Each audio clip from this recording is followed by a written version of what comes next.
HM Shrimati Rashpal Kaur ji से पूछे हमने बहुत से सवाल। सभी सवालों के जवाब थे बेमिसाल। ये सभी जवाब बनाएंगे आपकी तैयारी को कमाल। बजा दो ढोल ढाल।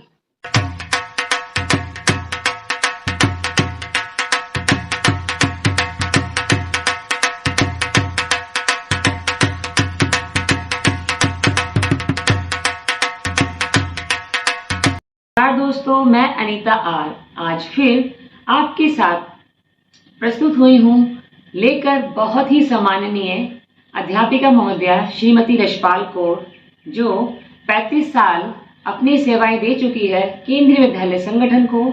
आज मैंने बहुत ही मुश्किल से मैम से टाइम लिया, थोड़ा सा टाइम हमारा आगे पीछे हो रहा था, लेकिन आज हमें जो है ये बहुत ही सुनहरा मौका मिला कि हम मैम से बात कर सके कुछ उन फायदों के लिए जो आप तक सीधे पहुंचेंगे, क्योंकि आप अभी कर रहे हैं अपने इंटरव्यू की तैयारी। तो मैम अपने 35 वर्ष का जो भी अनुभव मैम ने लिया वो आपके साथ शेयर करेंगे, जिससे आपको बहुत मदद मिलने वाली है। तो अब हम चलते हैं सीधा रशपाल मैम के पास, वो कुछ शब्दों में अपने बारे में बताएंगे। मैं रशपाल कौर, केवी से रिटायर्ड एचएम हूँ। अनीता मैडम ने कहा आप तैयारी कर रहे हो केवी की एंट्रेंस के लिए और इंटरव्यू में भी आपने पार्टिसिपेट करना है, तो आपको मैं वो बातें बताऊंगी जिसके लिए आप रेडी हो जाओगे to understand the environment of Kendriya Vidyalaya. I spent 47 years in Kendriya Vidyalaya. I was a student and I became a teacher in Kendriya Vidyalaya. It's an exclusively a very upgraded institute in India. Respected HM ma'am, मेरा पहला question आपसे ये रहेगा कि जैसे आपने हमें बताया कि आप एक केवीएन भी रहे हैं, केवी के स्टूडेंट भी रहे हैं, तो सबसे पहले आप बताइए कि एज ए स्टूडेंट केवी ने आपको क्या दिया, और केवी के लिए अगर आप केवी को डिफाइन करें कि एज ए स्टूडेंट मैंने वहां से वो लिया जो मुझे शायद कोई और इंस्टीट्यूशन नहीं दे पाता, तो प्लीज वो बताइए हमें। केवी से मैंने पूरा इंडिया का कल्चर समझा है, और केवी में 12 साल बिताने के बाद I could interact with Indians from any part of the country. केवी ने मुझे वो मिनी इंडिया का एनवायरनमेंट दिया है। हमेशा हर कल्चर से जुड़ गए हम, हर भाषा से जुड़ गए हम, और हर रिलीजन से जुड़ गए हम केवी में। ये बात मैंने प्राइवेट स्कूल्स में कम पाई, क्योंकि वो लोग एक पर्टिकुलर सोच लेके अपना प्रोग्राम बनाते हैं, करिकुलम बनाते हैं। जैसा कि मैम ने बताया कि वहाँ पर इंटरव्यू के दौरान उनके एक्सपीरियंस, उनके अनुभव को नोट किया जाता था, उसको प्रायोरिटी दी जाती थी। तो मैम मैं आपसे पूछना चाहूँगी कि ऐसे कैंडिडेट भी होंगे जिनके पास टीचिंग का जो एक्सपीरियंस नहीं होगा, क्योंकि हम लोग भी फ्रेशर ही थे, फ्रेशर्स भी जाते हैं, तो उनको किस बेस पर जो है उनको आंका जाता था, उनको जज किया जाता था कि हाँ ये संगठन के लिए एक अच्छे टीचर साबित होंगे? पहले तो नंबर्स के बेस पे। Okay ma'am. अगर एक्सपीरियंस नहीं है तो आपका स्कोर के बेस पे वो लोग सेलेक्ट करते थे, और स्कोर भी नहीं तो आपकी capability as a teacher. They would ask you questions, और मुझे तो सिर्फ 5 क्वेश्चन पूछ के बाहर भेज दिया। और लेकिन बाकियों को कई लोगों को तो काफ़ी कुछ पूछते थे। They would make them give a lesson on the black board. Okay, so it mostly depended on what the aura of the person is when he enters that interview room. Okay, उसके ऊपर काफी depend कर जाता था। और ma'am क्या ये कहीं हद तक डिपेंड करता था द मूड ऑफ पैनलिस्ट, कहीं ना कहीं उनका क्या ऑरा चल रहा है? Panelists are always there to select you. Actually, panelists they have one basic criteria for selection इनके लिए कि क्या इस पर्सन में वो अडेप्टेबिलिटी फैक्टर है, क्या अडेप्ट कर सकता है टू एन एनवायरनमेंट जिसमें तरह तरह के बच्चे आते हैं, अलग अलग भाषा के, अलग अलग रिलीजन के, और क्या उन सबको अपने मन में बिना कुछ ऐसे पार्शियल भाव रखे, क्या उन सबको एक इंक्लूसिवली मिलाकर वो एजुकेट कर सकता है for a better to be a better citizen, to be a responsible citizen. मतलब मैम की बातें जब मैंने सुनी अभी तो मैं इस चीज़ से कंक्लूजन पर आई। डियरेस्ट जो हमारे एस्पिरेंट्स हैं, इस बात को ध्यान से सुनिएगा। मैम ने बोला है कि मेरा इंटरव्यू, मैम का इंटरव्यू 5 मिनट्स तक के लिए चला। कईयों का इंटरव्यू थोड़ा लंबा भी था, मैम ने जैसा कि बताया, और मैम ने ये भी बताया कि डेमो जो लेसन भी लिए, ठीक है ना। तो मैम ने साथ में बताया कि वो क्या देखना चाह रहे हैं हमारे आने वाले जो हमारे भावी शिक्षक बनेंगे केंद्रीय विद्यालय में, वो उनमें देखना चाह रहे हैं अडेप्टेबिलिटी, कि वो डिफरेंट एनवायरनमेंट में डिफरेंट टाइप्स ऑफ स्टूडेंट जो अलग अलग स्टेट से आए हैं, अलग अलग क्षेत्रों से आए हैं, अलग अलग कल्चर से आए हैं, क्या वो सब चीज़ों की को अडेप्ट करने की क्वालिटी या कैपेबिलिटी उस अध्यापक में है। जो अध्यापक अभी हमारे सामने इंटरव्यू के दौरान आया है, तो वो उनका मेन कंसर्न रहता है एज मैम्स वर्ड कि वो अडेप्टेबिलिटी को बहुत ज़्यादा जो है ऑब्जर्व करते हैं। मैम उसके अलावा आपको क्या लगता है कि और वो क्या देखते हैं?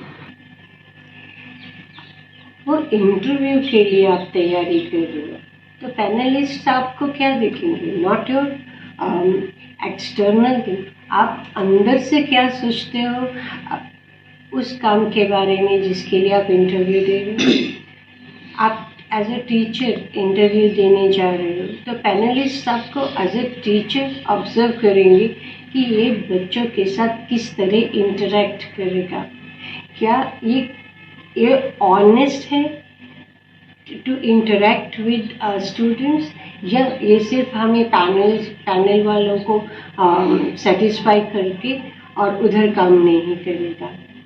ये इंटरव्यू है, इसलिए वो आपकी इंटरनल फीलिंग्स को वो उभार कर देखेंगे। That is it. हाँ जी मैम, मैम बताना चाह रहे हैं कि इंटरव्यू माने है इंटरव्यू, आपके अंदर के व्यू वो जानने की कोशिश कर रहे हैं आपके इंटरव्यू के दौरान।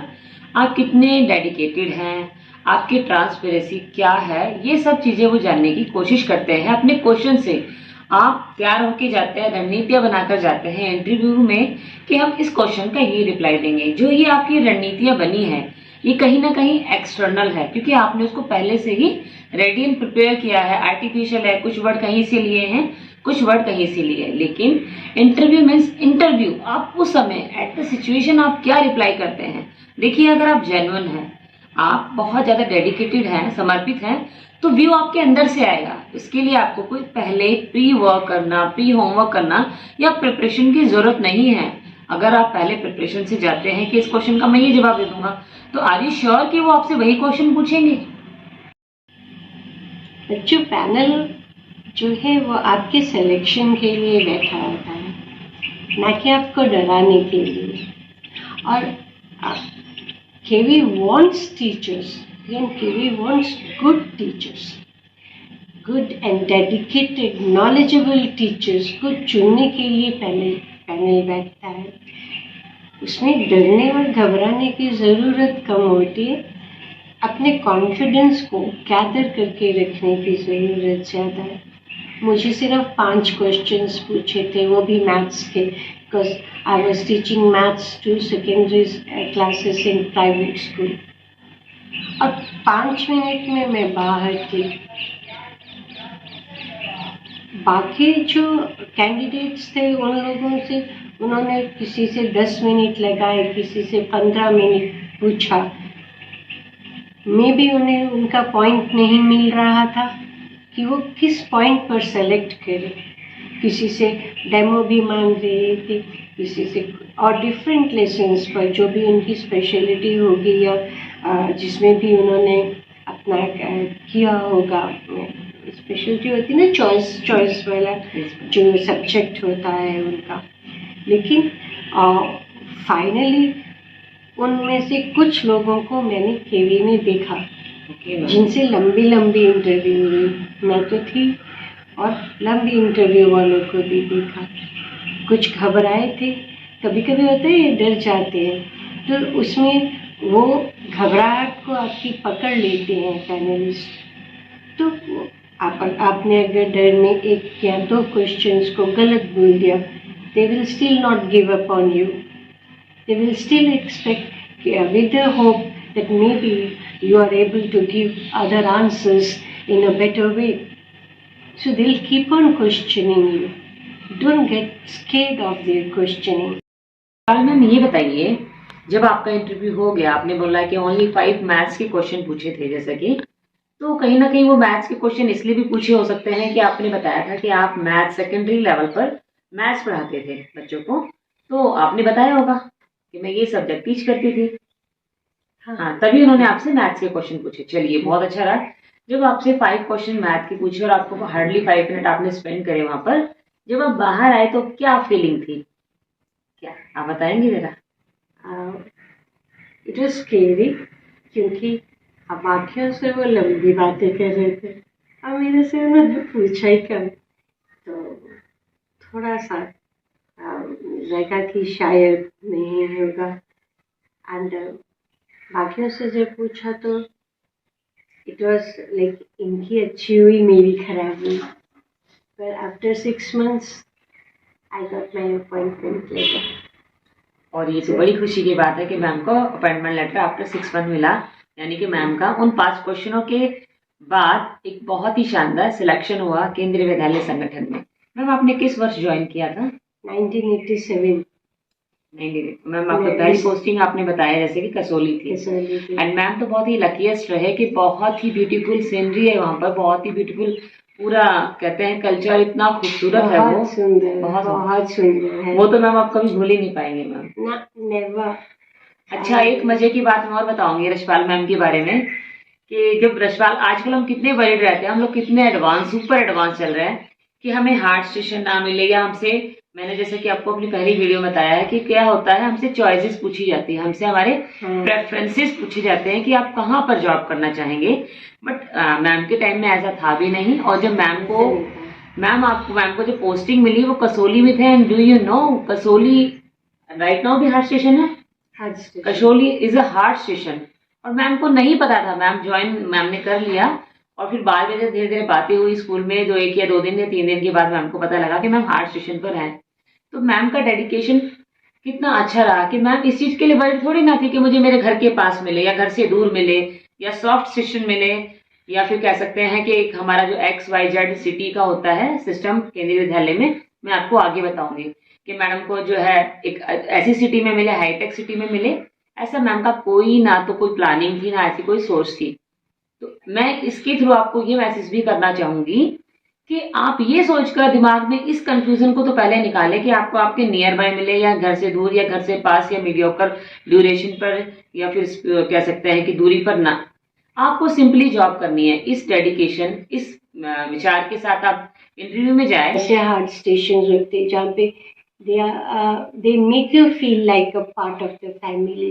You don't feel that you are working at a heart station. मैं यहाँ पर ये भी बोलना चाहूंगी कि जो केंद्रीय विद्यालय का एक कॉन्सेप्ट है, देखिए वो इस कॉन्सेप्ट पे बनाया गया था, ये संगठन की जो नींव रखी गई, जो स्कूल्स हमारे रिमोट एरियाज में हार्ट स्टेशन पर होते हैं, वो किस लिए होते हैं। हमारा जो केंद्रीय विद्यालय संगठन है ये सर्व करता है हमारे army people, border security force and CRPF, बिल्कुल सही है मैम, डिफेंस है, एयर फोर्सेज है, नेवी है, एंड बहुत सारे साइंटिस्ट भी हैं, जैसे DRDO बैंगलोर में, बिल्कुल बहुत, मेरी वहाँ पर कई बार मेरा जाना हुआ उस स्कूल में। All central government transferable job, जितने भी, हाँ, ऑन जो हमारी ट्रांसफरेबल जॉब सेंट्रल गवर्नमेंट की होती है, उन सब के बच्चों को जो है सर्व करता है केंद्रीय विद्यालय। इसके पीछे क्या सोच रही होगी, मैं आपको 2 शब्दों में बताना चाहूंगी। सोच यह थी कि ये जॉब करते थे दूर दराज के एरियाज में, क्योंकि आर्मी है, डिफेंस है, तो उनको एक ऐसा सॉफ्ट स्टेशन तो देंगे नहीं कि यहाँ पर रहो और एंजॉय करो। हमारे जितने भी भारत की सीमाओं की जो बॉर्डर सीमाएं थी, वहां पर हमें सिक्योरिटी चाहिए थी, तो हमने आर्मी पर्सन को वहां पर अपॉइंट किया। तो फैमिलीज साथ रहा करती थी, उन फैमिलीज के बच्चों का पढ़ाई का क्या, उन पेरेंट्स का क्या, उन एम्प्लॉयज का क्या जो सेंट्रल गवर्नमेंट एम्प्लॉय थे और जो फैमिली के साथ दूर दूर रहा करते थे। रेलवे में काम करने वाले कर्मचारी, बैंकिंग में काम करने वाले कर्मचारी, हमारे एयरफोर्स में काम करने वाले सारे हमारे डिफेंस पर्सन, उनके बच्चों का क्या, इस थॉट के साथ हमने कॉन्सेप्ट, हमने नहीं, या संगठन ने इस थॉट के साथ यह कॉन्सेप्ट रखा कि उनके बच्चों को एक अच्छी एजुकेशन मुहैया कराई जाए। और उस क्षेत्र के लोग, उस रिमोट क्षेत्र के लोग जो वहाँ के लोकल हैं, भले ही उनके पेरेंट्स उस जॉब में ना हो, उधर के बच्चों की भी एजुकेशन के लेवल को उठाने के लिए जो है इस सोच के साथ जो है संगठन की नींव रखी गई। केंद्रीय विद्यालय, जहां तक मुझे समझ में आता है मैम, ये ठीक है? बिल्कुल बिल्कुल करेक्ट है। हाँ, और ये जिस सोच से केवी बना, उस सोच को उन्होंने पूरा पूरा लागू किया, पूरा लागू किया। और आई थिंक केवी से बेटर इंस्टीट्यूशन नहीं है एजुकेशन की। लोकल है, लोकल वाली बात अलग है, पर वो लोकलाइज्ड रहते हैं ना। ये इतना इंक्लूसिव है, हर स्टेट हमारी कंट्री को ऐसे यूनिफाई करके रखा है कि इट्स एन एग्जाम्पल। बहुत एग्जाम्पलरी इसका करिकुलम भी है, और एग्जाम्पलरी इसका एक एनवायरनमेंट है केवी का। हाँ जी रसपाल मैम, मैं आपसे पूछना चाहूंगी, आजकल हमारे एस्पिरेंट्स, जैसे कि यूट्यूब पर ना बाढ़ आ गई है, सभी सीनियर कह सकते हैं अध्यापिकाएं, अध्यापक, इवन प्रिंसिपल, हमारे वाइस प्रिंसिपल सर, मतलब बहुत सारे हमारे संगठन से जुड़े हुए हायर पोस्ट पर टीचर्स, टीजीटी, पीजीटी अपने एक्सपीरियंसेस शेयर कर रहे हैं मैम। और बच्चे ना उनको बहुत ही ना बड़े अच्छे से, बिल्कुल एंथुजियास्टिकली सुन रहे हैं, और बहुत है ना उनको लग रहा है, और हमें भी अच्छा लग रहा है उनके एक्सपीरियंस सुनना। तो क्या उनके जो एक्सपीरियंस हमारे बच्चे, हमारे एस्पिरेंट्स कंटिन्यू सुन रहे हैं, क्या वो हेल्पफुल होगा? आपका क्या मानना है? एक्सपीरियंस तो, एक्सपीरियंस का प्लेटफॉर्म समझ लीजिए। केवी का एक्सपीरियंस है, वो केवी के टीचर्स, प्रिंसिपल्स सब एक्सपीरियंस शेयर कर रहे। They are all having individual experiences. वो हम उसे एक कॉमन प्लेटफॉर्म पर नहीं डाल सकते। इंडिविजुअल एक्सपीरियंसेस से आप सिर्फ एक आइडिया ले सकते हैं कि उसका बेस क्या है। Yes yes. लेकिन आपको पहले केवी कल्चर को समझना होगा। जब तक आप केवी कल्चर नहीं समझेंगे, आप उस एक्सपीरियंसेस से फायदा नहीं ले सकते। केवी कल्चर में वो आपको जब इंटरव्यू करेंगे तो आपकी नॉलेज देखेंगे, अडेप्टेबिलिटी को देखेंगे। एक क्वेश्चन को उन्होंने टेढ़ा करके आपसे पूछ लेना, तो क्या आप वो टेढ़े क्वेश्चन को बच्चों के सामने रख सकते हो? किस तरह एक्सप्लेन करोगे? किसी भी तरह की प्रॉब्लम दे सकते हैं, जैसे कि आपकी क्लास में एक बच्चा आ गया, उसे दिखाई कम देता है, आप उसको कैसे पढ़ाओगे लेसन? तो क्वेश्चन किसी भी एंगल से डाला जा सकता है, फर्क तो सबका उसको आंसर देने में होता है। हर एक कोई अपनी तरीके से आंसर देता है। तो once you understand the culture behind KV, that will help you to give a suitable answer to the variety of questions based upon knowledge or your experience or your adaptability, whatever it is. तो पहले आप केवी की सारी scenario को study कर लीजिए। जी ma'am, जी ma'am. That is more important. ठीक है ना, कि वो क्या है, क्यों है, कैसे है। जैसे मैडम ने बताया ना कि डिफेंस के लिए बना, बिल्कुल डिफेंस के लिए ही बना। तो और डिफेंस के लोगों के लिए बना, और फिर बाद में सेंट्रल गवर्नमेंट के ट्रांसफरेबल पर्सन्स के लिए उनको इंक्लूड किया गया। तो ये इंक्लूसिव इन्वायरमेंट जो है ना, इसे आप स्टडी करके आप अपने आप को इसमें एक फोकस, पॉइंट ऑफ फोकस बनाने की कोशिश करिए। Then you will be ready for the interview. You will be ready for the interview कि मैं इस इंस्टीट्यूशन के लिए इंटरव्यू देने जा रही हूँ, जहाँ पर इंडिया का किसी भी स्टेट का बच्चा आ सकता है, कोई भी भाषा वाला बच्चा आ सकता है। किसी भी बैकग्राउंड का बच्चा आ सकता है। बहुत ही That is scary. बहुत ही अच्छा। देखिए एस्पिरेंट्स इसकी बारीकी को आपको समझना होगा। जो मैम ने बोला वो मैं बहुत ही बड़ी ही बखूबी मैं समझ गई इस बात को कि मैम ये कहना चाह रहे हैं यहाँ पर प्यारे बच्चों आपको कि आप अलग अलग एक्सपीरियंस सुनकर आपको कुछ हद तक हेल्प होगी, नो डाउट हेल्प होगी आपकी। बट मैम ने जैसे बोला उसको समझिए कि आपको उसके अगर आप यदि आप केंद्रीय विद्यालय के कल्चर को समझते हैं, उसकी पीछे की सोच को समझते हैं, तो आप जो आपके रिप्लाई होंगे ना वो वन ऑफ द बेस्ट होंगे, बहुत ही यूनिक होंगे, क्योंकि आप कल्चर को समझ के रिप्लाई कर रहे हो, आप किसी के एक्सपीरियंस को सुनकर रिप्लाई नहीं कर रहे हो। तो समझने की कोशिश कीजिए। जैसे मैम ने बोला कि डिफरेंट डिफरेंट स्टेट के लोग, अलग अलग लैंग्वेजेस के लोग, अलग अलग कल्चर, रीति रिवाज, तो आपको भी ऐसा कुछ कैसे आप स्टडी करोगे, हर एक कल्चर से थोड़ा थोड़ा आपको नॉलेज होनी चाहिए। और एक प्लस पॉइंट मैं आपको ऐड करूंगी, अगर आप मल्टी लिंग्विज्म में बिलीव करते हो, अगर आप लिंग्विस्ट हो, या फिर ऐसा नहीं कि हर कोई लिंग्विस्ट पैदा होता है, लेकिन अगर आप कहते हो इंटरव्यू में कि मुझे एक दो लैंग्वेजेस के ऊपर पकड़ है और मैं आगे ज्यादा लैंग्वेजेस को सीखना चाहूंगी, ये मेरी मतलब मैं विलिंगली करना चाहती हूँ, मेरी दिली ख्वाहिश है, तो ये चीज तो मैं कहती हूँ एक मील का पत्थर साबित होने वाली बात है कि ये लैंग्वेज में बिलीव करता है हमारा कैंडिडेट एस्पिरेंट्स, ऐसे टीचर को तो हम आगे लेकर जाएंगे, वो चीज को बड़ा ही आपका प्रेस करेंगे मैम। अगर बच्चा एस्पिरेंट्स लैंग्वेज में बिलीव करता है, उसको लैंग्वेज सीखने का शौक है विलिंगली, तो ऐसे एस्पिरेंट्स का क्या वेलकम किया जाएगा? बिल्कुल, क्यों नहीं। मेरी क्लास में एक बच्ची आई, उसको सिर्फ उड़िया बोलनी आती थी, उसको कोई भाषा ही नहीं आती थी, ना हिंदी ना इंग्लिश, और मुझे उड़िया नहीं आती थी। वहां पर प्रॉब्लम हुई, फिर उस प्रॉब्लम को सॉल्व किया कि पेरेंट्स को पूछा हिंदी आती है? आती है, तो गर्मी की छुट्टियों में इससे हिंदी में बात करो। फिर वो बच्चा मेरे साथ बात करने लायक हुआ। देखो जाते रशपाल मैम, आप हमारे भावी शिक्षक और केंद्रीय विद्यालय और हमारे एस्पिरेंट्स को क्या कहना चाहेंगे? बिल्कुल घबराना नहीं है।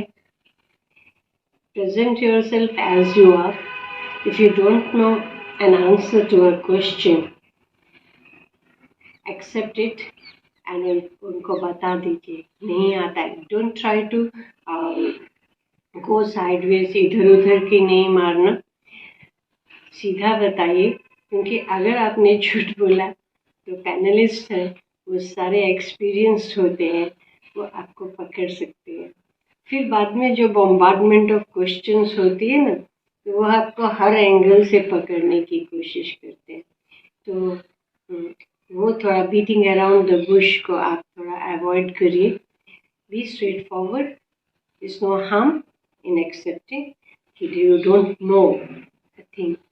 दे विल, अगर आप स्ट्रेट फॉरवर्ड हैं तो may be there are panelist who are very helpful कि अगर यहाँ से बचे तो आप दूसरा अडेप्ट कर लीजिए। कुछ पैनलिस्ट ऐसे भी होते हैं, तो काफ़ी एजेड होते हैं, वो they are experienced enough to understand कि ये बच्चा कितने लेवल में है। तो आप घबराइए नहीं, wish you all the best and take care. Just the world is your oyster, similarly go ahead and grab it. Ma'am ने यहाँ हाँ बहुत अच्छी बात बोली, मैं थोड़ा सा प्रकाश डालूंगी, मुझे बहुत अच्छी लगी पर्सनली। मैम ने बोला कि आपको अगर कोई क्वेश्चन पूछा जाए और आपको उसका रिप्लाई नहीं आ रहा है, लेकिन आप इधर उधर की बातें कर रहे हैं, beat around the bush, ma'am ने वर्ड यूज करा बहुत अच्छा, तो वहां पर पता क्या करेंगे, वो आपको समझेंगे कि आप जो है कोशिश कर रहे हो, try to be pretend like according to the questions and answer, you just try to be given in a pretention, pretend करने की कोशिश कर रहे हैं। उस केस में क्या रहेगा, वो आपकी एक नेगेटिविटी जो आएगी ना उनकी नजरों में, ये रहेगी कि जो अगले क्वेश्चन रहेंगे ना, अब वो आपको इस एंगल से आपने ही कोशिश करेंगे कि भाई इन्होंने ये बनाकर बोला ना, अब कहीं ना कहीं कहते हैं ना एक एरोगेंसी, ये कह सकते हैं एक तरह से प्रेजुडाइज जो है अराउज हो जाएगा कि बच्चा हमें पागल बनाने की कोशिश कर रहा है, तो क्यों ना इसको क्वेश्चंस में इस तरह से फंसाया जाए, ठीक है ना। लेकिन अगर आप वहां पर सॉरी बोलकर पास ऑन करते हैं तो उस केस में क्या रहेगा, वो उस चीज को अंडरस्टैंड करेंगे कि जरूरी नहीं है हर एक आंसर सभी को आता हो, तो वो क्या करेंगे, जो अगले क्वेश्चन होंगे उसके लिए आपके साथ लीनियंट रहेंगे। तो मैं रशपाल मैम आपको दिल से जो है धन्यवाद देना चाहूंगी कि आपने अपना कीमती टाइम मेरे लिए और बच्चों के लिए निकाला, एस्पिरेंट्स के लिए निकाला, जो बहुत उनके लिए एक मील का पत्थर साबित होगा। उनके लिए एक बहुत बड़ी कहते हैं हेल्प मिलेगी आपसे कि वो अपने इंटरव्यू को अच्छा I करेंगे। hope it helps you all.